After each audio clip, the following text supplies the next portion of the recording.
இது மகரிஷி தயானந்தர் ஓம் அப்படிங்கிற இறைவனின் நாமத்திற்கு விளக்கம் கொடுக்குறாரு. ஓம் கம் பிரம், பேஜ் 21. உங்ககிட்ட சத்யார்த்த பிரகாசம் புக்கு இல்லைன்னா வாங்கிக்கோங்க. இந்த புக்கு இந்த புக்கை படிக்கிறது ஒரு தவம். ரொம்ப ரொம்ப முக்கியமான புத்தகம். ஒவ்வொரு மனுஷனுடைய வாழ்க்கையில் இந்த புஸ்தகம் இருக்க வேண்டும். ரொம்ப ரொம்ப முக்கியமான புக். நம்ம லைஃப்பில் எப்படி நம்ம பகவத்கீதையை சொல்லுவோமோ, இல்லாட்டி எப்படி மற்ற மதத்தினர் அவங்கவுங்க புத்தகத்தை சொல்லுவாங்களோ, அதை விட ரொம்ப முக்கியமான புத்தகம் நம்ம வாழ்க்கையில் இருக்க வேண்டிய புக்கு இந்த புக்கு. மகரிஷி சொல்கிறாரு, ஓம் கம் பிரம், யஜுர்வேதம் 40:17. ஓம்னா என்ன அர்த்தம்? அவதி இதி ஓம். இதில் சமஸ்கிருதத்தில் எழுதியிருக்காரு, நான் உங்களுக்கு தமிழில் சொல்கிறேன். அவதி இதி ஓம். ஓம்னா என்ன அர்த்தம்? அவதி இதி ஓம். ரக்ஷிப்பதால், காப்பாற்றுவதால். ஓம் என்றும் இறைவனுடைய பேர் ஓம். ரக்ஷிப்பதால், காப்பாற்றுவதால். அதே மாதிரி ஆகாஷம் இவ வியாபகத்வாத் கம். ஓம் கம் பிரம்ல ஓம்னா அவதி, காப்பாற்றுபவன்.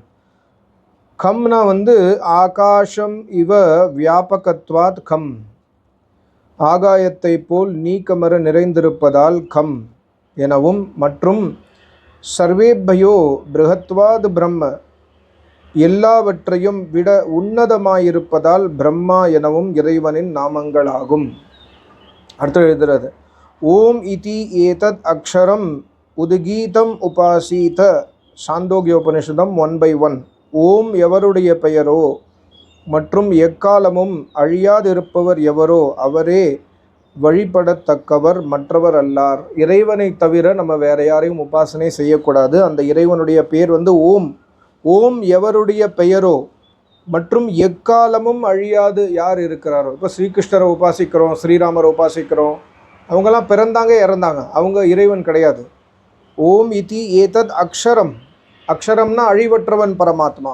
அதே மாதிரி ஓம் இதி ஏதத் அக்ஷரம் இதம் சர்வம் தஸ்ய உப வியாக்கியாயனம். மாண்டூக்கியோபனிஷதம் 1 ஸ்லோகம். எல்லா வேத ஆதி சாஸ்திரங்களிலும் இறைவனுடைய முக்கிய மற்றும் உண்மை பெயராக ஓம் ஒன்றையே கூறப்பட்டுள்ளது. பாருங்க, எல்லா வேத ஆதி சாஸ்திரங்கள், எல்லா சாஸ்திரங்களையும் இறைவனுடைய முக்கிய நாமம் என்ன? ஓம். மற்றவை அனைத்தும் குணத்தை அடிப்படையாக கொண்ட பெயர்களாகும். இறைவனுடைய உண்மையான நாமம் ஓம். அதே மாதிரி சர்வே வேதா, இது இது முன்னாடி படித்தது மாண்டூக்கிய உபநிஷதம் 1 ஸ்லோகம். இப்போ கட்டோபனிஷத்தில் 2/15. அதில் என்ன சொல்கிறாரு? சர்வே வேதா யத் பதம் மாமனந்தி தபாம்சி சர்வாணி சத் யத்வதந்தி யதிச்சந்தோ பிரம்மச்சரியம் சரந்தி தத்தே பதம் சங்கிரஹேன பிரவீமி ஓம் இதி ஏதத். என்ன சொல்கிறாரு ரிஷி? என்ன சொல்கிறாரு? எல்லா வேதங்களும் எவரை வர்ணனை செய்கின்றதோ, வேதங்களில் இறைவனை தவிர இறைவனுடைய வர்ணனை தான். வேதங்களில் ஸ்டோரிஸ் கிடையாது. வேதங்களில் இறைவனை பற்றிய ஞானம். எல்லா வேதங்களும் எவரை வர்ணனை செய்கின்றதோ, அறத்தை கடைபிடிக்கும் முறையான அனைத்து தவங்களும் எவரை உதவிக்கு அழைக்கின்றதோ, எவரை அடைய விரும்பி பிரம்மச்சரியத்தை காக்கின்றனரோ அவருடைய திருநாமமே ஓம். இறைவனை அடைய வேண்டும் என்றால் பிரம்மச்சரியத்தை காக்க வேண்டும்.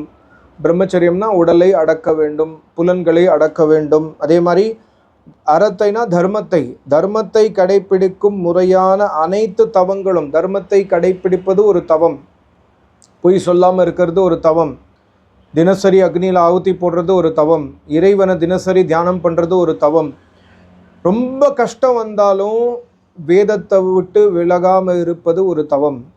ஸோ ரிஷி என்ன சொல்கிறாருன்னா, எந்த இறைவனை நோக்கி இதெல்லாம் நம்ம செய்கிறோமோ அந்த இறைவனுடைய திருநாமம் ஓம்.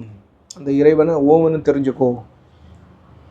அப்புறம் மனுஸ்மிருதியில் ஒரு ஸ்லோகம் சொல்கிறாரு, பிரசாசிதாரம் சர்வேஷாம் அணியான் சம அனோரபி ருக்மாபம் ஸ்வப்னதீகம்யம் வித்யாத்தமம் புருஷம் பரமம். இறைவன் யாரு? அனைவருக்கும் கல்வி அறிவை கொடுப்பவர். எல்லா வேத ஞானத்தையும் இறைவன் தான் கொடுக்குறாரு. யார் இறைவன்? நுட்பத்திலும் நுட்பமானவர். அணியான்னா ஒரு அணு. அணுவை விட சிறியவன், ஒரு சின்ன ஆட்டம் உள்ள எலக்ட்ரான், புரோட்டான், நியூட்ரான், குவார்க்ஸ் இதெல்லாம் இருக்கு பாருங்களேன், அதை விட நுட்பமானவர், தன் ஒளி இயல்பு உடையவர். இறைவனுக்கு வெளியேந்து ஒளி தேவையில்லை, சூரியனுக்கு ஒளி தேவை. சூரியனை படைப்பது பரமாத்மா, ஆனால் இறைவனுக்கு ஒளி தேவையில்லை. இறைவனுக்கு ஒளினா இந்த இடத்துல ஞானம். தன்னொளி இயல்பு உடையவர் இறைவன், இயற்கையாகவே இறைவனுக்கு ஞானம் உண்டு.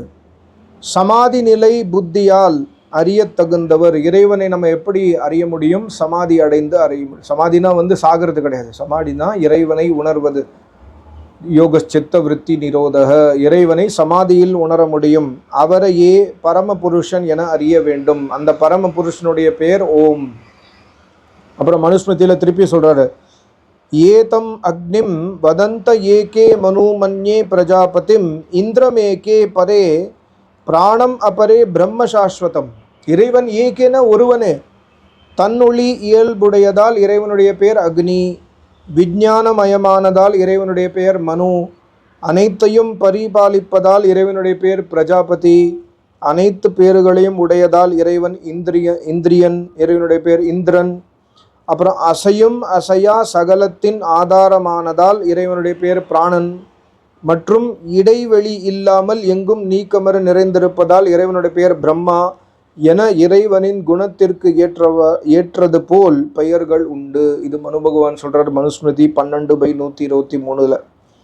ச பிரம்மா ச விஷ்ணு ச ருத்ரஹ ச சிவஹ ஓ அக்ஷரச பரமஹஸ்வராட் ச இந்திரச காலாக்னி ச சந்திரமாக. கைவல்ய உபநிஷதம் 1/8. இதில் என்ன சொல்றாரு?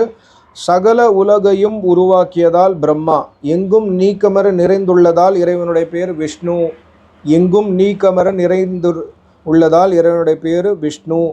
தீயவர்களை தண்டித்து வருத்த வைப்பதால் இறைவனுடைய பேரு ருத்ரன்.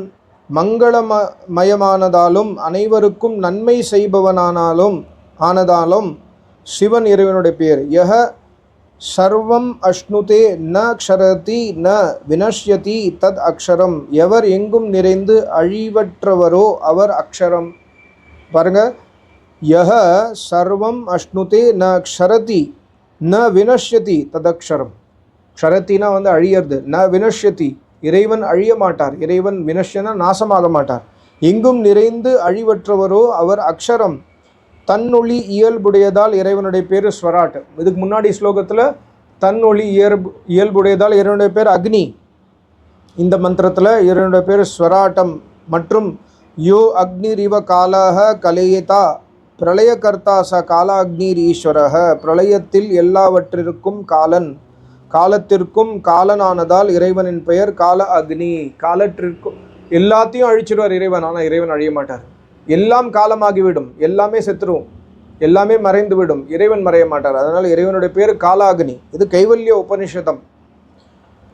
இந்திரம் மித்ரம் வருணம் அக்னிம் ஆஹுரதோ திவ்ய ச சுபர்ணோ கருத்மான் ஏகம் சத்விப்ரா பகுதா வதந்தி அக்னிம் யமம் மாதரிஷ்வானம் ஆஹுஹு. ரிக்வேதம் 1/164/46. இணையற்ற ஒருவர் சத்திய பிரம்மா எவரோ அவருடையதே இந்திரன் முதலிய அனைத்து பெயர்களாகும். இறைவனுடைய பெயர் பாருங்க இந்த மந்திரத்தில், இந்திரன், மித்ரன், வருணன், அக்னி, திவ்ய ச சுபர்ணோ கருத்மான், ஏகம் இறைவன் ஒருவனே, ஆனால் பேரா நிறையா பேர். இந்திரனும் இறைவனுடைய பேர், மித்ரனும் இறைவனுடைய பேர், அக்னியும் இறைவனுடைய பேர், ஆனால் இறைவன் ஒருவனே. பெயர்கள் பல, ஆனால் இறைவன் ஒருவனே. ஏகம் சத்விப்ரா பகுதா வதந்தி. சத்விப்ரானா இறைவன் சத், ஒருவனே, ஒரு உண்மையே. விப்ரானா ரிஷிமுனி தபஸ்விகள்.